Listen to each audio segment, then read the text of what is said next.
Salam.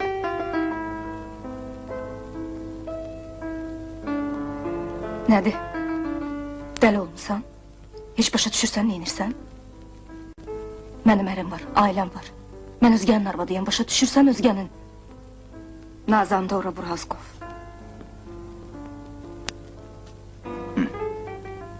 Məni niyə gözləmədin? 3 il gözlədim səni. Mən sonra deyirəm, davadan sonra. Davadan sonra da gözlədim. Hamı qayıtdı gəldi, sağlamı da, şikəsti də bir səndən savayı. Adamı nə qədər gözləyərlər. Buraxmadılar məni. Buraxmadılar. İnanmırsan? İnanıram, inanmıram, indi nə mənası var? 1 ildir ki, dava qutarıb. Gələ bilmədim. Niyə hamı gələ bildi, sən yox? Tutmuşdular məni. Ayın 9'unda Nemizlər həslim olan kimi silahı verdim uşaqlara, istədim gəlin Bakıya. Yolda tutdular məni, verdilər tribunala.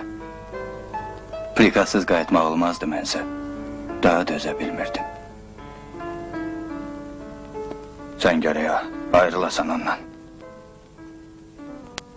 Necə yəni ayrılasın? Sən heç fikirləşirsən, nə danışırsan? Biz səndən axırıncı dəfə görüşürük. Öldürəcəm onu. Davada öyrənmisən. Biz orada can qoyanda onlar burada bizim nişanlarımızı yiyələniblər. Mən özüm ona ərə getmişəm. Niyə?